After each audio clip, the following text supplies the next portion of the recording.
From the reviewer that brought you Oppenheimer's 2 out of 10, Don't let that crybaby back in here. comes my latest hot take, this time featuring the first ever boy band to rock the nation, with bangers like What's Gotten Into You and Monks on a Mission. Meet the Wolfman is probably my favorite of the Chipmunk movies. I was inspired to rewatch because of another video essayist, Tunerific Tariq, who rekindled some much needed nostalgia after a pretty heavy month of essay topics. Nothing like Chipmunk singing "Everything's Gonna Be Alright" to you to boost your faith in humanity.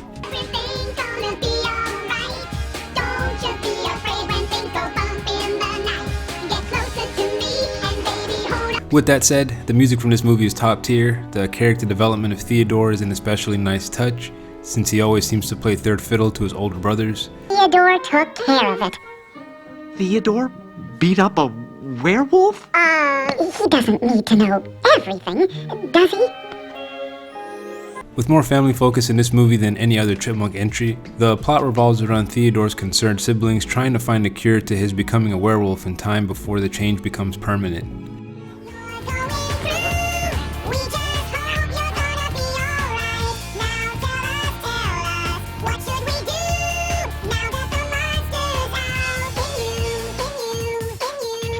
It's a fun family movie, and watching it as an adult really emphasizes what positive masculinity looks like in the characters of Dave and Theodore. It isn't showing off or physically dominating the people around you, but standing up for what you believe in and taking responsibility for your actions, which, looking back, are pretty darn good messages for a younger generation to hear. Please, please, enough. Now, since you told me the truth, you go on ahead. I'll apologize for you, and I'll get to the play just as soon as I can. Oh, thank you, Dave. You're a lifesaver. What an imagination. Especially in the face of some questionable trends in the opposite direction on what it means to be a man. Never say going to bed. Going to bed is emasculate. Cowards need sleep. Oh, I'm texting you, you beautiful girl, but I'm tired. I'll go to bed. You know what I like to say? At 1:15 in the morning, I'm going to work. Work at this time, money never sleeps, baby. Then I go to bed.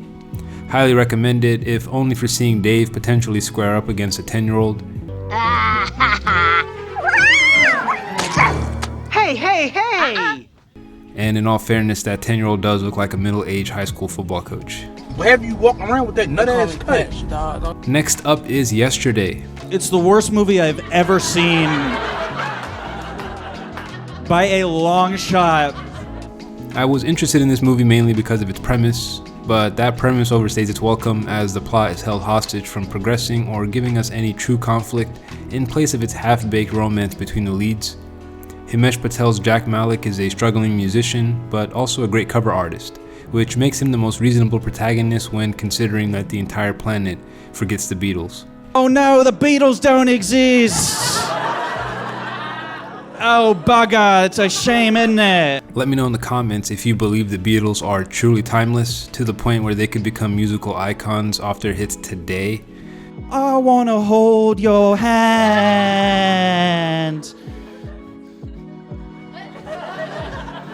And like in the movie, like 2019 audiences, they're like, yeah, bro.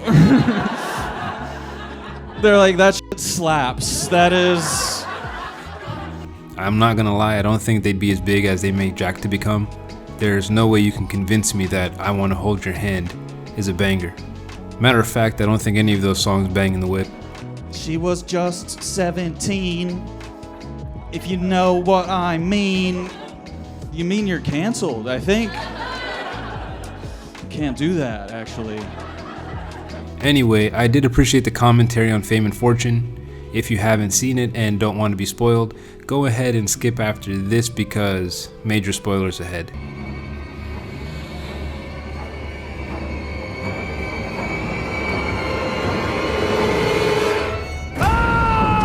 Seeing John Lennon alive again was interesting to say the least, and made me reflect on how, as a culture, we romanticize youth and staying young.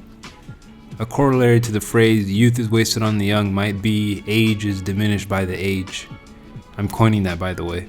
In the modern world where there's no real benefit to getting older, just the downsides of being considered a burden to society, nesting in a retirement home alone somewhere where family won't even come to visit you, even for Christmas, just stuck reliving your past youth while younger generations call you boomer. There are no village elders to anchor our society in the way that it's fashioned now, and we've lost sight of the beauty of becoming elderly.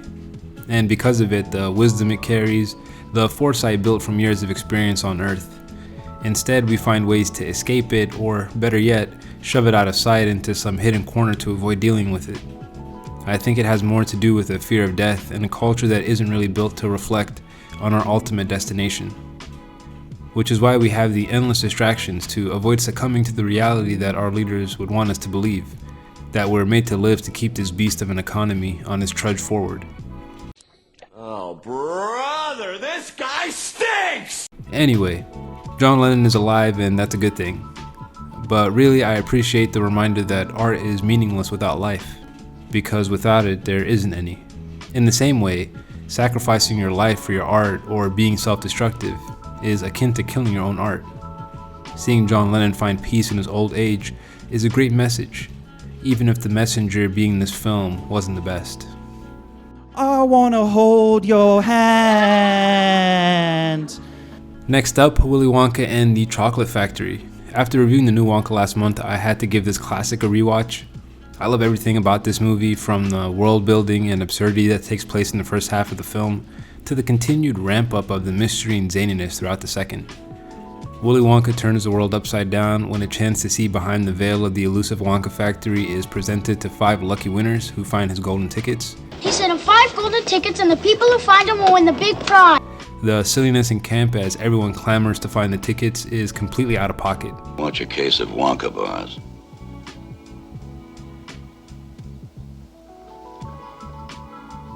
Miss Curtis, did you hear me? It's your husband's life or your case of Wonka bars. From teachers that don't know their percentages, Well, I can't figure out just 2, so let's pretend you opened 200. to failed hostage negotiations and angry psychiatrists. Just Shut up, Hofstadter, and tell me where the ticket is.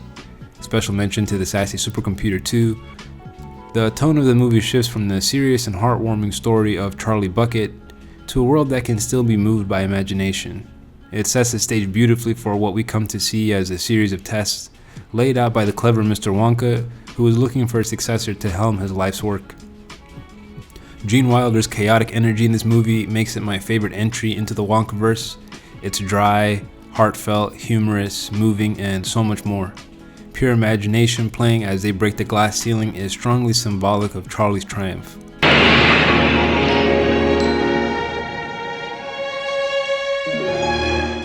The little boy who got everything he ever wished for, and thus lived happily ever after. Don't forget what happened to the man who suddenly got everything he always wanted. What happened? He lived happily ever after.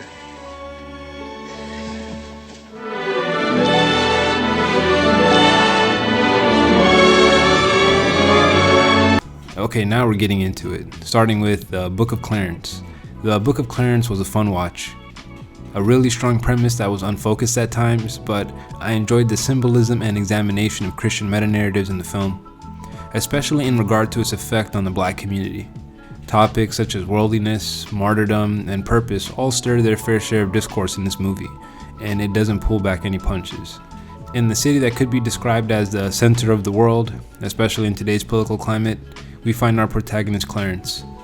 His plight, like many young black men trying to make it out of their situation, is spurred by his poor mother. So he slangs lingonweed, which is a stand-in for marijuana dealing. He hatches plans and schemes with his best friends to someday escape life in Lower Jerusalem. With Roman guards in place of modern police and James McAvoy really hamming it up, the satire in this movie could be cut with a knife. But the core of the film is really in our relationship to religion, the judgmental aspects that make it difficult to connect to others. It means get away from me, disbeliever.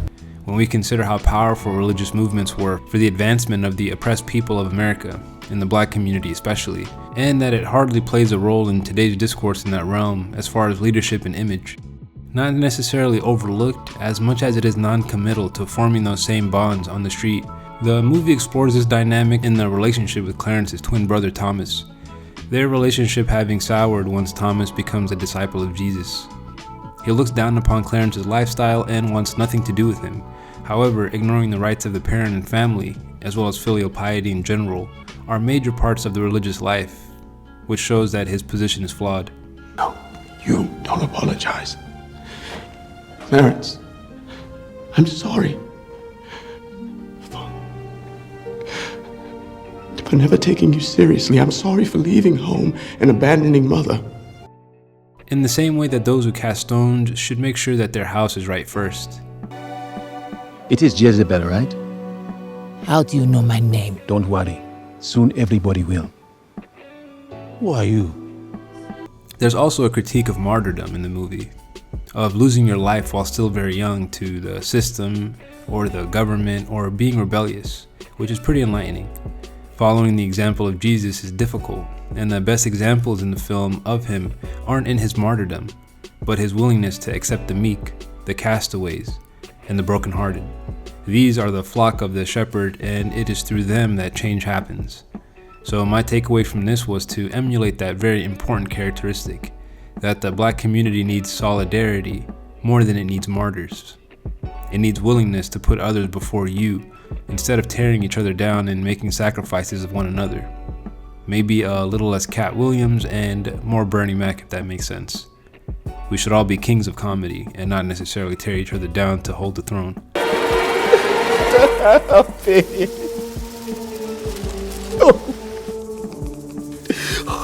All the while, be wary of false prophets who want to take advantage of those beliefs. Great casting, soundtrack, and performance from a very talented ensemble. James Samuel, the director, is certainly carving an interesting niche in Hollywood. And all of this is held together by an especially strong performance from Lakeith Stanfield, who finds himself in another movie about a black messiah. But does he betray him this time? I'll let that be a mystery. Highly recommend, if only for the twin brothers in the movie that are named after Clarence Thomas. Blasphemous swine! Stop that! Another hard-hitting film I got to watch this month was American Fiction. What a fun movie this next one, satirizing the helplessness of the black plight, the over-dramatization and simplification of the black experience to become palatable to white audiences. You know, where's our representation? And it was from that lack that my book was born. At this crossroad is our main character, Monk, nicknamed due to his given first name of Thelonious, inspired by the great jazz pianist, and his last name from the author of The Invisible Man, Ralph Ellison. Monk is disturbed by what popular media has reduced the writing world to, and, by extension, the work of black authors. Ed, these books have nothing to do with African American studies. They're just literature. The blackest thing about this one is the ink.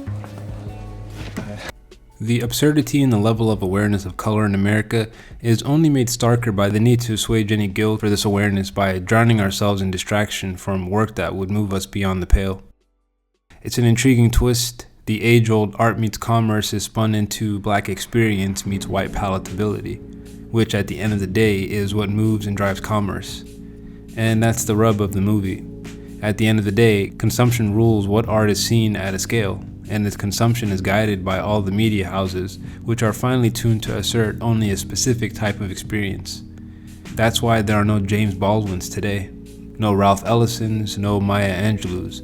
There's no money, and even worse, no future in it. There's a lack of maturity in the conversations that we do have around race, and instead we have Ta-Nehisi Coates and Rupi Kaur to scratch that unbearable itch.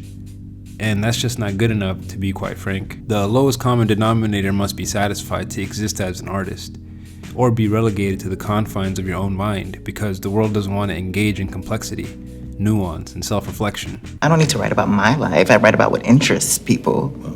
You write what interests white publishers fiending black trauma porn. They're the one buying the manuscripts. As a matter of fact, our modern world is built as antithesis to those very things. We live in a world of illusion. We want simple stories with simple characters and simple conclusions. Distraction is the order of the day, and entertainment is its profit. Interestingly, it's not even the consumers that control the market. It seems like there's a mass psychosis sometimes with the way opinions become facts in our day and age. Do you think, for example, the opinion of people is what created the Apple versus Android debate? Or was it just really good marketing that's turned consumers into those dancers in the old Apple commercials that lack an identity outside of the tool that they use to communicate? Marketing in the age of social media has never been easier, but even in the past, most of television programming was controlled by a handful of companies. Now it's just whoever owns the most bots to spoon-feed you opinions to regurgitate your online bubble, whenever the next headline that seemingly shares a connection to said opinion happens to come across your attention. But you won't see that story because the machine feeds on us and we feed the machine. This cycle of repression makes me wonder why the dominant culture is so ready to throw away self-actualization. Or is the very foundation of society just a lie? I don't know really, but there's a lot to unpack, and this movie was great to get me thinking in a few different ways, and I'd love to do a more focused essay on it. Just get the fuck out of here. I will eat your sweater vest for dinner. No. Bitch, go. 1. Out of here, Philip. I'm 2. 3. Always been up. Next up is the Vince Staples Show. There's been a lot of discussion as of late about Afro-surrealism in media, which is black art that inclines toward absurdity to paint or depict poignant observations about the black experience. And while I think the term does serve to categorize these shows and movies that includes elements of this absurdity, I do think we're getting a little carried away boxing them all together. If you haven't seen my Atlanta essay, I explore how Donald Glover's insights from being an outsider looking in is crucial to the commentary that makes the absurdity so jarring. The Vince Staples Show has been compared to Atlanta with a similar surreal and absurdist element that contains influences. I'd say as much as Donald Glover might feel like an outsider looking in, Vince Staples is an insider looking out. I don't really communicate with law enforcement. Next thing I know, you sitting in a can of soda next to a nigga, asking me if I remember anything about Wednesday night. Who said anything about a soda? You know, I can get you a soda if something happened on Wednesday night and you want to tell me about it.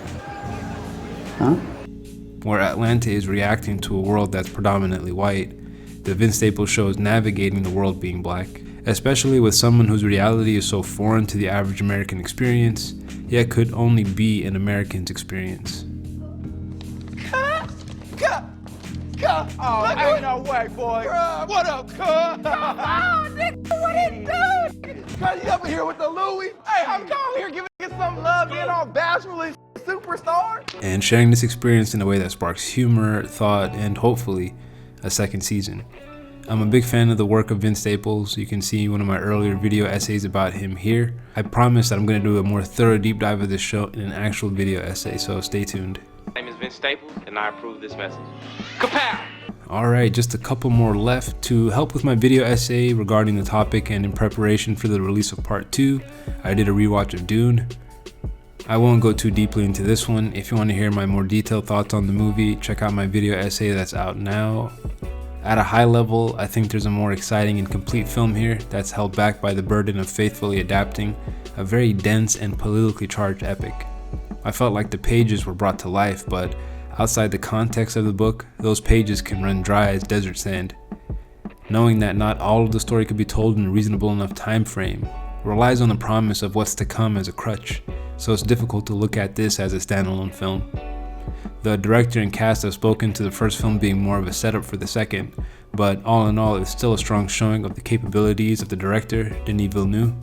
The setting, design, costumes all showcase his ability in world building, and it'd give Peter Jackson a run for his money. I really appreciate the mystical elements and lore that's present in the film. It's a lot to explore, and Villeneuve expertly strikes a balance, leaving you wanting more exposition of the vast world.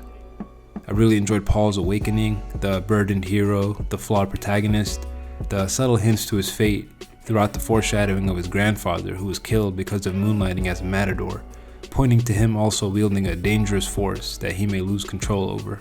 And grandfather fought bulls for sport. Yes. Look where that got him. Which makes the setup so great for the next movie. We're on Paul's side because he respects the Fremen, and he didn't ask for any of this. And at the same time, he feeds these visions of the apocalypse, actively pursuing its outcome to the fullest extent, which assures deaths of billions in the process. And all in the name of vengeance, wielding the Fremen who have granted him asylum as a knife with which he'll tear the fabric of the universe. Fanatical legions worshipping at the shrine of my father's skull. A war in my name! Everyone shouting my name! If there's one thing I could change, I'd ask Villeneuve to take some lessons from Across the Spider-Verse. Sometimes you need to be willing to break from canon to tell the essential story. Though both films are used to set up a sequel, Spider-Verse tells a self-contained story in a way that we don't have to gamble on the specter of a better movie looming in the horizon. Spider-Verse's Part 1 blows us away by itself. Although I'm hearing the reviews calling Part 2 of Dune a classic, so maybe it's a really clever move by the director to set up the trilogy this way. It reminds me of seeing Lord of the Rings as a kid, with the setup of the Fellowship followed by the Two Towers. And if it's anything near that, I can't wait to see what's in store. Great visuals, solid acting, and an exciting sequel make this deserving of a watch. Rewatchability is definitely banking on the performance of the sequel, so I'll discuss that in my next entry. Put this as highly recommended, if only for the coolest premonition scene in film history.